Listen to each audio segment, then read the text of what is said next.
자, 오늘은 지난주에 말씀드린 대로 바로 자유, 성령님께서 우리에게 주시는 자유에 대해서 말씀 선포를 할 때 여러분들 마음에 깊은 깨달음이 있으시기를 바랍니다.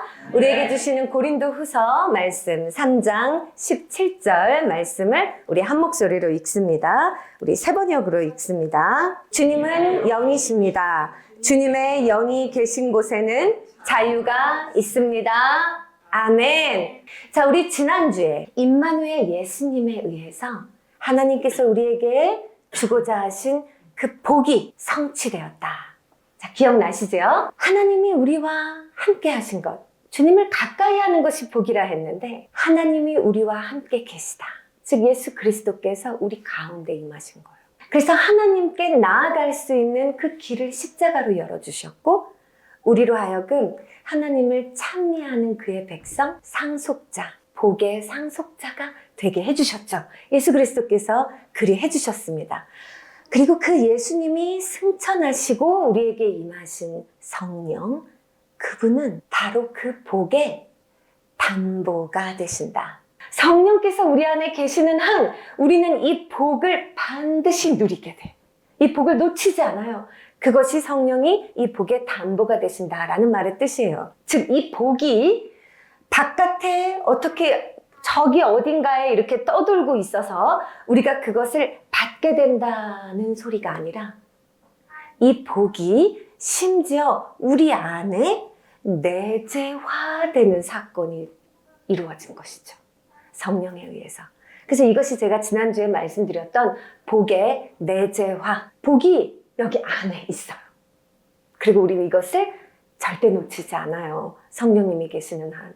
얼마나 복입니까, 진짜로? 자, 그러면 이 복이 우리 안에 성령에 의해서 내재화됐을 때 우리 각 사람에게는 어떠한 변화가 일어나.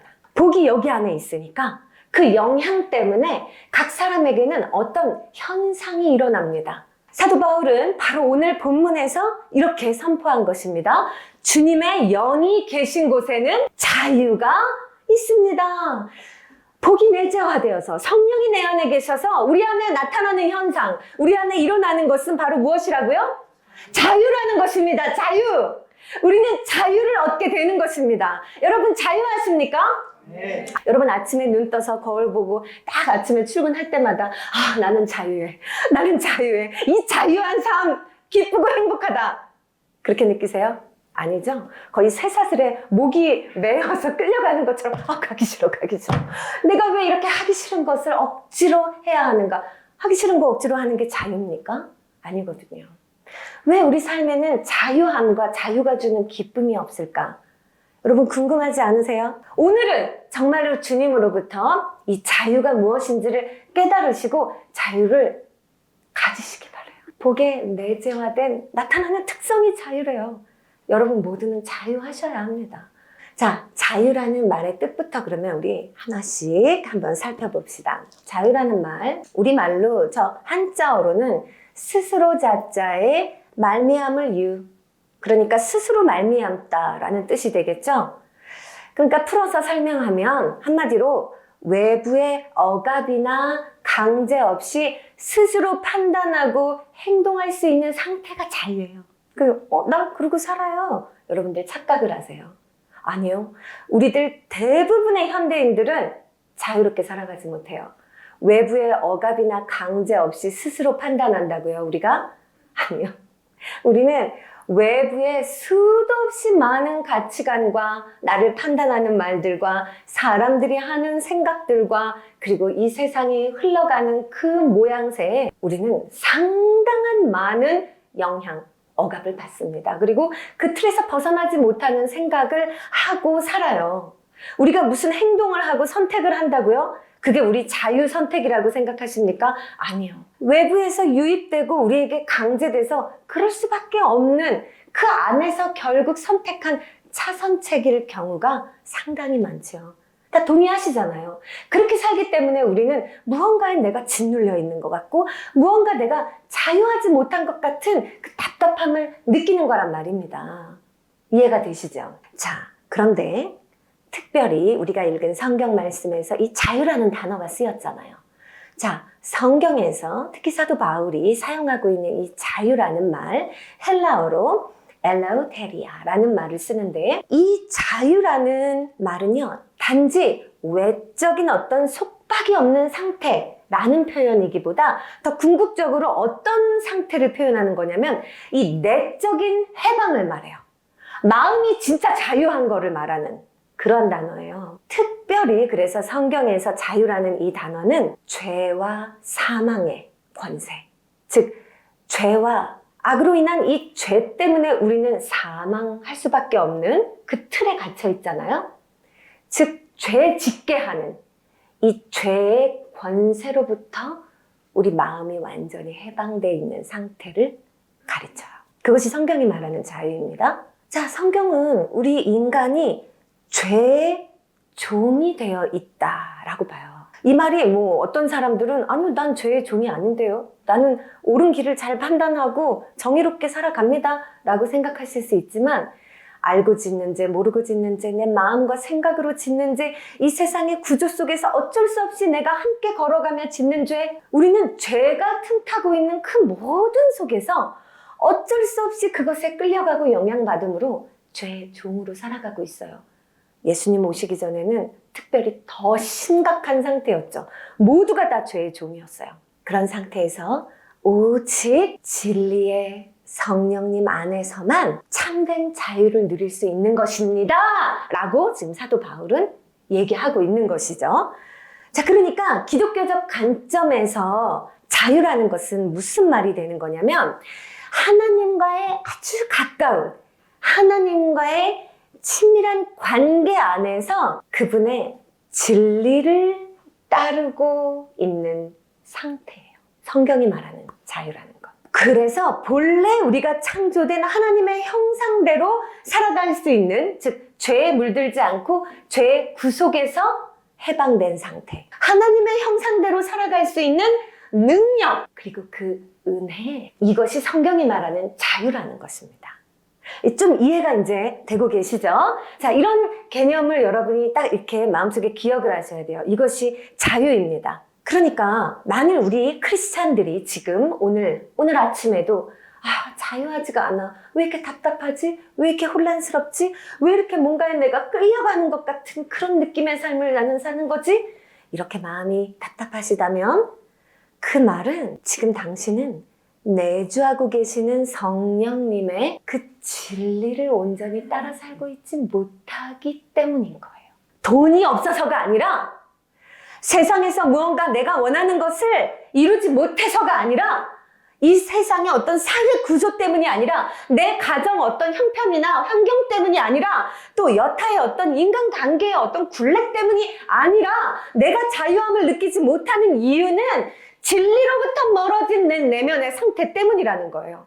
진리를 온전히 따라가고 있으면 크리스찬은 자유를 느낄 수밖에 없어요. 그런데 이 진리를 잃고, 진리를 망각하고, 진리로부터 멀어져 있으면 내 마음이, 그래서 다른 것에 영향을 받고 있으면 크리스찬은 자유함을 느끼지 못하고 오히려 마음 답답한 혼란과 무언가 방황하는 느낌 속에 괴로움을 낳게 된다 하는 것입니다. 자, 그렇다면 진리를 따르면 자유함을 오히려 누린다 했는데, 진리를 따른다는 게 뭔지, 그것을 오늘 우리가 그러면 알아야 되겠죠.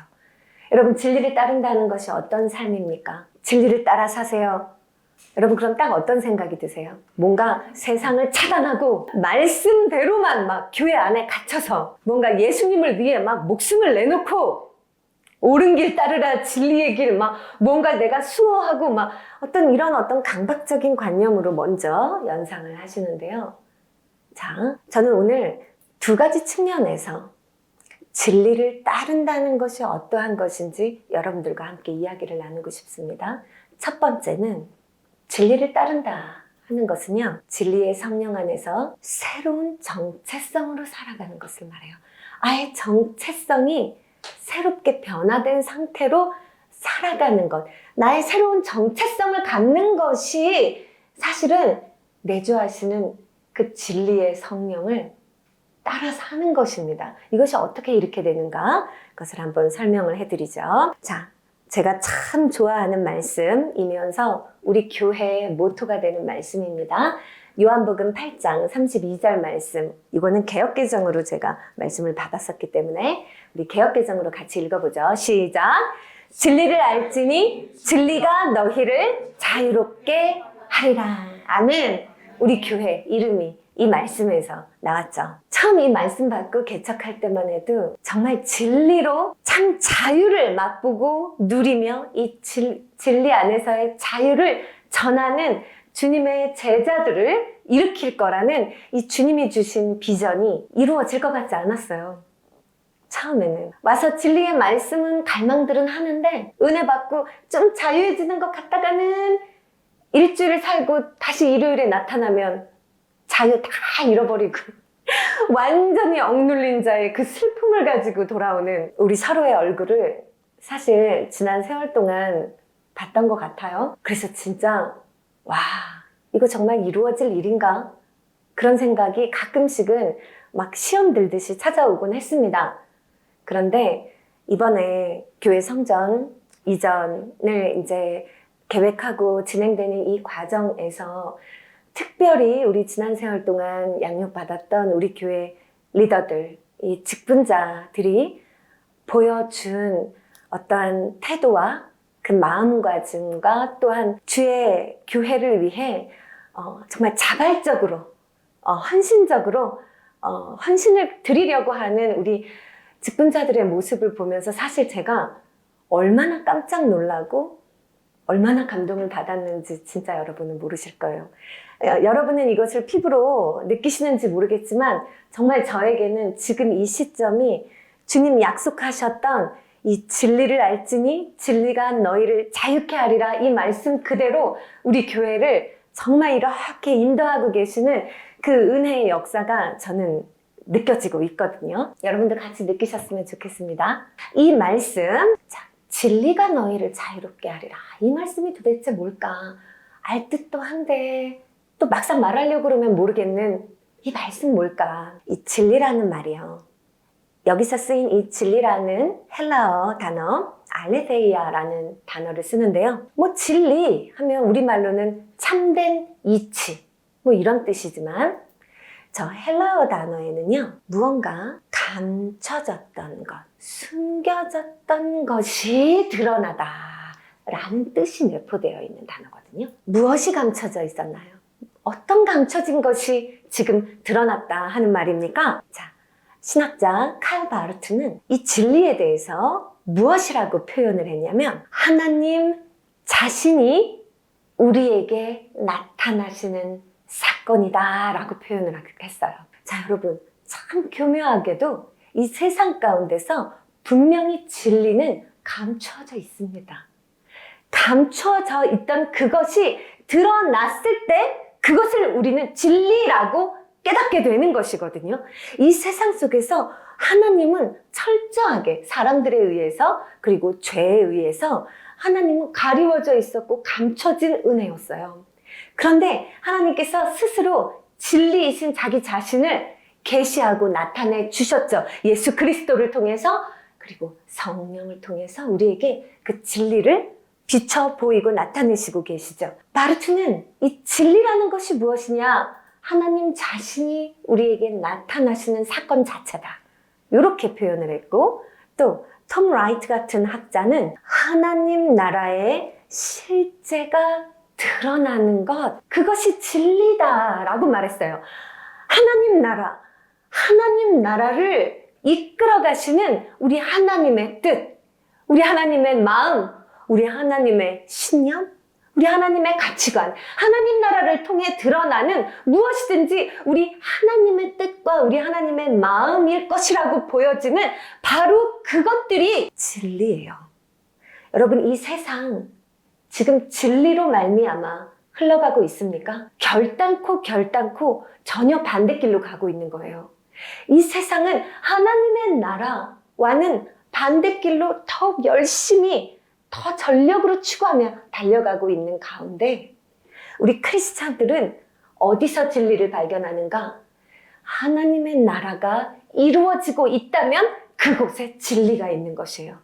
이 세상에 살아갈 때 우리가 주고받고 영향받는 많은 가치관과 마음의 생각들 가운데 그것이 하나님 나라의 가치관으로 하나님의 뜻에 부합하다라고 느껴지면 그것은 진리의 방향이고, 그렇지 않다 하면 그것은 진리의 방향이 아닌 것이죠. 그렇게 우리는 진리를 분별할 수 있겠어요.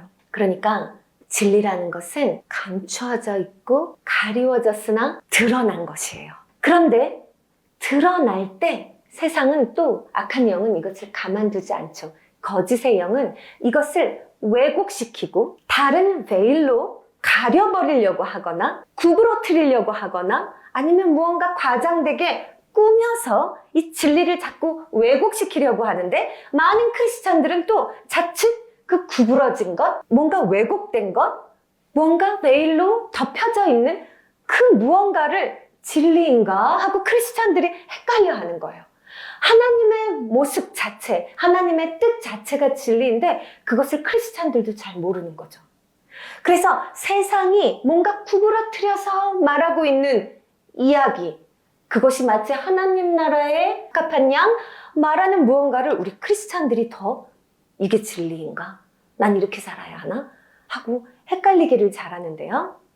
바로 이러한 우리의 어리석은 모습들에 대하여서 오늘 본문 고린도후서 3장에서 사도 바울은요, 바로 오늘 본문 말씀 바로 앞절들에서 어떤 이야기를 하고 있냐면, 모세가 하나님의 영광을 보고 나서 그의 얼굴을 너울로, 베일로 이렇게 가렸던 그 사건에 대해서 언급을 해요. 자, 그러면서 우리에게 전달하고자 하는 메시지는 어떤 방향으로 흘러가고 있냐면, 고린도후서에서 마치 그 모습처럼 오늘날의 크리스찬들이 신앙생활을 하고 있더라 하는 것이죠. 여전히 하나님 앞에서 무언가 베일로 우리 얼굴을 가린 것처럼 하나님 앞에 서서 주님과의 관계를 맺고 있어요. 우리는 하나님의 모습도 가려워진 채 잘 보지 못할 뿐 아니라 그 영광, 그 참된 진리 자체가 드러나지 못하도록 무언가를 가리워 놓고 있거나, 아니면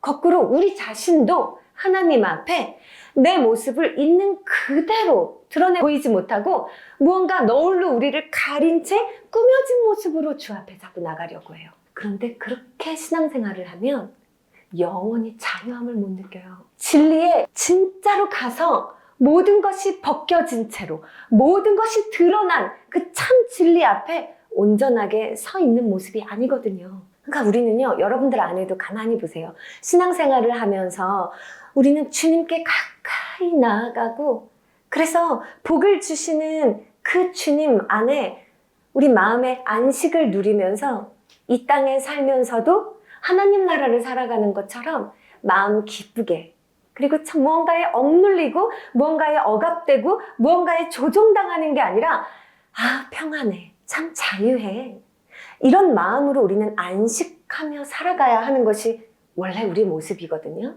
우리의 지음받은 원래 모습인데 우리가 그렇지 않다는 것이죠. 어떤 노력으로 진리에 가 닿으려고 하는 것이죠.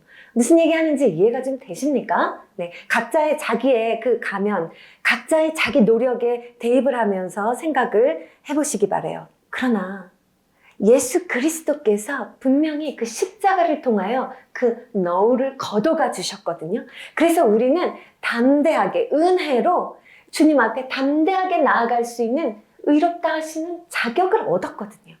그리고 이것을 보증하시는 이가 성령으로서, 성령이 우리 안에 있으면 우리를 하나님 앞에 그냥 있는 모습 그대로 바로 나아가도록, 아무것도 내 힘으로 노력해서 이 세상에서 무언가 인정받으려고, 능력 있어지려고, 이 세상의 가치 기준에 부합한 어떤 모습으로 하나님께 사랑받으려고 내가 막 나를 힘들어하며 나를 가꾸고 노력하지 않아도 있는 모습 그대로 주 앞에 나아가게 하시는 것이 성령이시라는 거예요. 그게 성령이 나를 진리로 이끄신다 하는 거거든요. 성령께서 우리 마음에 빛을 비춰주시면, 즉 십자가 은혜를 우리 안에서 비춰주시면 성령이 우리 안에 어떤 일이 일어나냐면, 우리 안에 감추고 싶었던 수치심, 예수 그리스도께서 우리의 모든 죄를 도말하셨는데도 불구하고 우리는 아직도 우리 자신이 되게 부끄럽거든요. 우리가 영향받고 우리를 자유하지 못하게 하는 이 세상적인 가치관에 우리는 너무 억눌려 있어서 나 자신을 굉장히 부끄러운 존재로 인식을 해요. 세상 기준으로. 주님 앞에 절대 그렇지 않은데 자꾸만 내가 너무 부끄러워. 나 이것도 모자라고 저것도 모자라고. 그래서 이거를 채우느라 주님 앞에 못 나가. 근데 성령께서는 그리스도의 십자가 은혜를 나에게 비춰주셔서 내 안에 수치심을 도말해 주세요. 그것을 가져가 주시고, 또한 정죄감, 내가 아직도 뭔가 부족하다는 마음, 이 정죄감의 억압으로부터 성령은 계속해서 나를 해방시켜 내심으로써 내가 주님 앞에 새롭게 된 정체성, 진짜 원래 내가 누구인지를 아는 그 모습으로, 그 마음, 자세로 주님 앞에 설 수 있게 해주신다는 것이죠. 주님 안에서 나는 예수 그리스도의 은혜로 온전한 자, 그리고 완전한 자, 주님의 은혜로 새롭게 된 자, 그리고 무엇보다 주님의 사랑을 받는 자 라는 그 정체성이 확립이 되면서 바로 그 정체성이 여러분을 자유케 한다는 거예요. 자유한 마음을 주는 것이죠. 이 세상에 억눌린 삶 가운데서. 그래서 성령의 음성에 늘 예민하게 반응하며 정말 주님의 진리를 사모하고 이끌림 받는 것을 사모하는 사람들은 예배 가운데 내가 너를 사랑하노라, 나의 아들아, 나의 딸아 부르시는 그 성령님의 인도하시는 음성이 들리거든요. 그러면서 날마다 자기 정체성이 새로워지는 거예요. 그래서 세상에 나가서도 자유해요. 주님께 사랑받는 자, 예수 그리스도의 십자가 큰 무게감 있는 피값으로 구원해 내신 자, 그 복의 상속자, 그리고 그 담보이신 성령이 여기 내주하고 계시는 사람이라는 이 완전한 그리고 든든한 자유를 누리게 된다는 것이에요. 이것이 기본이고 이것이 핵심입니다. 이것 없이 다른 것들은 부차적이에요. 그래서 진리를 따른다 하는 것은 바로 성령의 진리 안에서 새로운 정체성을 가지고 살아간다는 것을 의미한다는 것입니다. 자, 그러면 두 번째로 넘어가 볼게요. 진리를 따른다는 것은 또한 어떤 것을 말하는가? 이것은 아주 실천적이고 우리의 삶의 아주 실제적인 부분입니다. 오늘은 딱 여기까지만 이야기할 것인데, 자, 한번 같이 읽어보실까요? 시작! 성령의 기름 부으심 안에서 분별하여 행하는 것, 그것이 진리를 따른다는 거예요. 성령의 기름 부으심 안에서 분별하여 행할 때 우리는 자유함을 느껴요. 반대로 매일매일의 삶에서 성령의 기름 부으심을 느끼지 못하고 그 안에서 분별하여 행하지 않으면 여러분은 올가매짐을 당합니다. 우겨 쌓임을 당하는 고통에 사로잡히게 돼요. 다른 너무나 많은 가치관들의 공격에 의해서, 죄의 유혹에 의해서 여러분들은 마치 죄의 종이 된 것 같은, 이 세상의 노예가 된 것 같은 그러한 마음의 상태가 되는 것이고, 성령의 기름 부으심 안에서 분별하여 선택하고 그것을 행하며 살아가시면 그 삶은 자유합니다.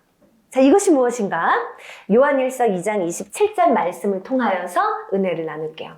이 말씀 역시 우리 교회 개척과 초반 5년 정도의 기간 동안 주님께서 저에게 늘 강한 확신과 확증을 주실 때마다 부어주셨던 말씀인데, 제가 너무너무 사모하는 말씀이에요. 그리고 이 말씀 암송하면 제 마음에 진짜 확신이 부어져요. 성령이 함께 하신다는. 너희는 주께 받은 기름 부음이 너희 안에 거하나니 아무도 너희를 가르칠 필요가 없고 오직 그의 기름 부음이 모든 것을 너희에게 가르치며 또 참되고 거짓이 없으니 너희를 가르치신 그대로 주 안에 거하라. 저는 이걸까 저걸까, 이 길일까 저 길일까, 이건가 저건가 갈등하고 고민해서 나의 안에 그 자유함을 놓칠 때마다 정말 주님께서 이 말씀으로 저에게 살 길을 보여주셨던 것 같아요. 이 말씀 붙들고 기도할 때마다 저는 참된 자유함을 누렸습니다. 자, 근데 여러분들이 이 말씀을 표면적으로만 딱 들으시고 잘못 해석하시면 큰일 나요. 저 같은 경우는 이 말씀이 개척 초기에 너무나 많은 반대자들의 저에게 끼치던 영향 참 많았어요. 야, 이 시대에 무슨 개척이냐. 그것도 청년들만 데리고 불가능하다. 너네 3년 안에 망한다. 교회가 서지 못할 거다. 특히나 여자 목사인 너가 담임을 맡아서 교회를 개척하냐? 누가 거기 오겠냐? 그런 말도 실제 들었어요. 그리고 제일 큰 공격, 도전은 야, 한 30명 성도 지원받고 몇 억씩 지원받아도 교회들이 다 성공 못하고 문 닫는 판에 그야말로 땡전 한 푼 없이 집에 성경 공부 오는 2명 데리고 개척을 하는 게 너 개척 하나님 뜻 아니야. 너 하나님 뜻 아니야 그거. 다 그랬거든요. 가족들마저. 다 그랬어요. 그래서 저도 아닌가 보다. 그래. 너무나 맞는 말이지. 이렇게 생각했거든요. 그래서 주님께 정말로 주님의 뜻으로 나를 인도하옵소서. 이 교회가 주님으로부터 말미암은 것이면 나에게 말씀으로 확증을 주시고 주의 진리 안에서 우리 교회가 정말로 참된 자유함을 선포하는 진짜 그런 교회로 흥왕하게 하옵소서. 나 그 기도했거든요. 그랬는데 기도원 갔는데 진리가 너희를 자유케 하리라 이 말씀을 주시고 그래서 교회 이름 정하고 교회 개척돼서 시작됐는데 죽을 것 같다. 죽을 것 같다. 진짜 이게 뭐 처음부터 막 부흥한 게 아니고 느낌이 정말 없어질 것 같다. 없어질 것 같다. 없어졌나? 근데 아직 숨을 쉬어. 한 3년은 교회 예배차도 없어. 교회 차가 예배 성전이었어요. 우리 움직이는 텐트. 차 타고 다니면서 막 떠돌아다니면서 진짜 광야 가운데 정처 없이 그 세월을 보내는데도 뭔가 구루터기에 나타나는 뭔가 새싹들처럼 죽지 않고 살아서 버티는 성도들이 있더라 이 얘기예요. 그러면서 바야흐로 이때에는 심지어 주님께서 우리 안에 이 진리 안에 자유를 이제는 선포하라 하면서 우리를 일으키시고 전도하는 교회가 되도록 우리를 일으키시는 이 은혜를 내가 볼 때 그때 처음에 제가 이것이 주님의 뜻입니까? 사람들은 다 나에게 아니라 하는데 우리 교회가 교회로서 시작하는 것이 주님의 뜻이 맞습니까? 내가 구할 때 기도하는데 진짜 하늘에서 이 말씀이 주께 받은 바 기름 부음이 너희 안에 거하나니 아무도 너희를 가르칠 필요가 없고 이 세상 사람들이 말하는 세상 사람들이 예견하는 그 가치관의 이야기들은 너희에게 영향을 끼칠 필요가 없고 오직 그의 기름 부음이 모든 것을 너희에게 가르치며 또 참되고 거짓이 없는 길로 우리를 인도해 내실 것이니 너희를 가르치신 그대로 주 안에 거하라. 계속 거했지. 계속 거했어. 계속 버티기를 했더니 정말로 주님께서 주의 역사를 이루어 가시더라고요. 자, 근데 이 말씀을 아까 표면적으로 적용하지 말라 하셨는데 제가 지금 적용한 것처럼 그렇게 적용하는 거구나 하고 인용하시면서 여러분들 삶 가운데 뭔가 사람들이 하는 말, 심지어 목사님이 하는 이야기나 교회의 어떤 리더들이 권면하는 이야기들 뭐 이런 얘기들을 들으면서 딱 마음에 거슬리면 기름 부음이 나에게 있으니 아무도 나에게 가르칠 필요가 없다 그랬는데 날 가르쳐? 이러면서 아무것도 안 들으려고 이런 거 아니에요. 그렇게 적용하는 사람들이 많아요. 그래서 나한테 가르치지 마! 이러면서 직통계시. 자기가 성령님한테 직접 들을 수 있는데 뭐 성경 가르침이 필요하고 설교가 필요하냐? 뭐 또 이렇게 극단적으로 나가는 사람들이 있어서 문제라는 거예요. 이 말씀은 당시 영지주의 이단에 대해서 이제 어떤 가르침인 거예요.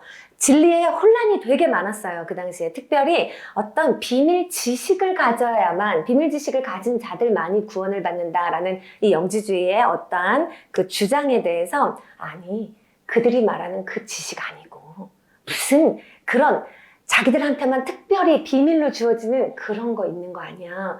성령을 받은 자는 누구나 다 진리의 계시를 받는 것이다. 성령이 진리이심으로 너희 안에서 성령을 받은 자, 성령의 임재가 있는 자들은 누구나 다 그 진리의 가르침 안에 있는 것이다.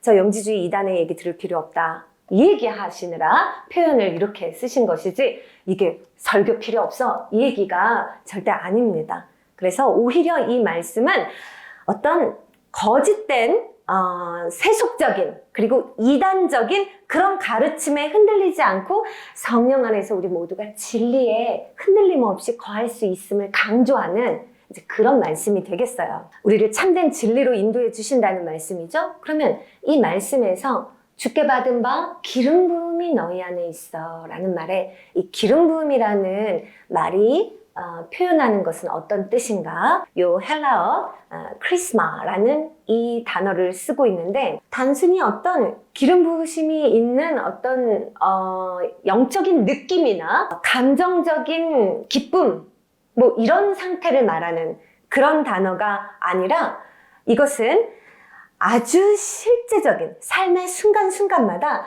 아주 실제적인 순간에 바른 길을 분별할 수 있도록 해주시는 지혜와 용기를 상징하는 말이에요. 지금 이 구문에서 기름 부으심이라는 단어는 바로 그와 같은 분별력, 분별할 수 있는 지혜와 용기를 나타내 주는 그러한 상징 표현으로 기름 부으심이라는 단어를 쓰고 있다는 것이죠. 그래서 우리 주님의 인도하심을 말하는 거예요. 우리 주님의 인도하심, 성령의 인도하심. 분명히 우리가 기도하면 성령께서 옳은 길, 진리의 길로 우리가 분별할 수 있도록 우리 내주하시는 성령께서 우리를 가르치시고 인도해 가실 거다.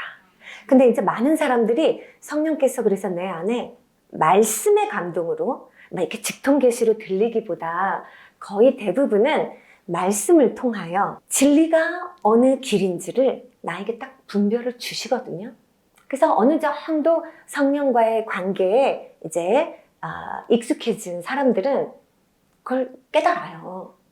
근데 그때부터 저항을 해. 아직도 자기에게 영향을 미치고 있는 자기가 종된 상태에 이 세속적인 가치관이나 아니면 진리에 반하는 다른 생각들이 내 마음을 계속 주장하면서 성령 안에서 내가 깨달은 바대로 나아가지를 못하고 아닌데 이거 이렇게 하고 싶은데 이쪽으로 가고 싶은데 이걸 조금 더 버티고 싶은데 내가 이렇게 계속 버티는 그 모든 순간에 우리는 압박감을 느껴요. 자유의 반대 상태가 된다는 것이죠. 그런데 성숙하여져서 성령께서 내 안에 깨닫게 해주시는 그 진리의 방향, 그 선택을 내가 받아들이고 그 길로 실제적으로 나아가면 그때가 자유라는 것이죠. 그러니까 한마디로 말해서 우리가 자유롭지 못한 이유는 외적인 강제 때문에 자유하지 못한 게 아니라 진리를 향한 우리 내면의 확신이 흔들릴 때 우리는 자유를 잃는다는 거예요. 거꾸로. 진리를 확실히 붙들면 그래서 성령의 이끄심에 나를 확실히 맡기는 게 되면 항상 자유해요. 그 사람은 그렇지 못하고 버티고 있을 때 나 힘들어. 그 저항감이 나의 어떤 구속이 되죠. 진리는 우리를 지금 얽매고 있는 그 현실로부터 도피하게 만드는 것이 아니에요. 성령께서 우리를 진리로 이끄실 때 이 세상과 담싸게 만드시는 것이 아니란 말입니다. 그 속에서 그 한가운데서 기름 부으심을 우리에게 행하시고 주님의 뜻이 무엇인가를 분별하게 하시며 그 분별된 길을 선택하고 살아갈 수 있는 지혜와 용기를 부어주신다는 거예요. 성경의 모든 말씀이 우리에게 주시는 사실 궁극적인 메시지, 예수님이 선포하신 메시지도 바로 그것입니다. 모든 억눌린 자를 자유케 하라. 진리가 너희를 자유케 하리라. 우리 마지막으로 갈라디아서 5장 1절 말씀 읽으시고 우리 함께 찬양하겠습니다. 한 목소리로 시작. 그리스도께서 우리를 자유롭게 하려고 자유를 주셨으니 그러므로 굳건하게 서서 다시는 종의 멍에를 매지 말라. 아멘.